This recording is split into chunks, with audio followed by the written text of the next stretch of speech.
The ANC party is outraged by the recent announcement by the Energy and Petroleum Regulatory Authority increasing the maximum wholesale and retail petroleum prices in Kenya for the period of 15th March to 14th April by nearly 15%. The increases in the fuel pump prices will ultimately lead to an increase in the cost of production and transportation for ordinary Kenyans and businesses. Kenyans in our villages and towns are in great distress. Many families do not know where the next meal will come from, and even when they get a meal, it is not enough to satisfy the household needs. Clearly, with increased prices of paraffin and other fuel, the situation is likely to get worse as prices of food soar.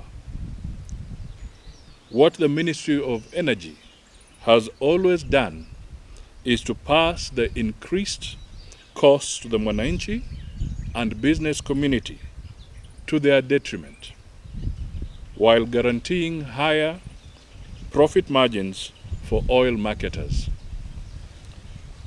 Changes in the computation of the applicable taxation regime have resulted in higher pump prices. In fact, taxes now comprise roughly 60% of the pump price for petrol, diesel, and kerosene. It is totally unacceptable for petrol to retail at 122.81 shillings in Nairobi, when the landing cost is 49 shillings 0.84 cents. Our proposal: the Ministry of Energy has failed Kenyans and must take responsibility for this unpleasant situation. They should take cognizance of the fact that it is the ordinary citizen who bears the brunt of high petroleum prices. It is painful to imagine the plight of the widowed mother in Kibera, Kamkunji, or Mathare, who currently earns less than Kenya shillings 200 for washing clothes, yet is expected to fork out 92 shillings on a litre of kerosene daily. Or the small businessman in Changamwe, Nyeri, or Kisumu, whose soap-making business is being strangled because of the high electricity costs. The ministry, as a matter of urgency, must do the following. 1. Revise the formula used in pricing fuel. 2. Review the tax regime on fuel products. A tax equivalent to 100% of pump price is unsustainable, punitive, and inflationary to the Kenyan people. The tax regime should also provide incentives for investments in clean and renewable energy. 3.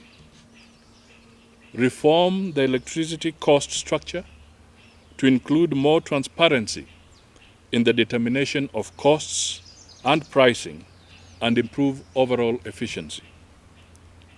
On an encouraging note, the government should accelerate the review of the power purchase agreements that have been heavily skewed against Kenyans. 4. The ministry must review and reform our energy policy in consultation with stakeholders across the board so that the nation can leverage on their creativity and innovation. In conclusion, the above recommendations would enable our country to remove price distortions in the economy, enhance our competitiveness, and foster an increase in investments in the energy sector and the economy as a whole. The ministry should treat this matter with the urgency it deserves. In short, what I'm trying to emphasize here is that for as long as we have these distortions in the energy sector, we are not going to achieve the competitiveness that we ought to achieve in making us the premier economy in this region. The Ministry of Energy has been failing us. Kenyans have been subsidizing too much those who are doing business here. And the classic example is when the government itself, and this one we commend, that they have actually started reviewing the power purchase agreements, because these have been very expensive agreements which have made it very difficult for Kenyans to access energy. Even when you talk of the last mile, the rural access, we are now having a lot of people and a lot of houses that are connected, seemingly so. But in reality, the owners of those houses cannot afford the cost of power. So this is a very serious business. Can you imagine what it means to the border business person? To the production of our manufacturing sector, the industrial sector. Even those of us who know what is going on, you find a bill for a residential complex is as if it is a bill for some industrial production. And all this is guesswork, because the reality is that these people do not come to read the meters. So they are lumping ordinary citizens with estimates which are skewed to subsidize the wastage that has gone into this sector. So these are matters that need to be addressed, and the reality is that the taxation level on Kenya's fuel products is too much. There are too many levies and there are too many taxes. As much as the country needs revenue, as much as the government needs revenue, do not kill the goose that lays the golden egg.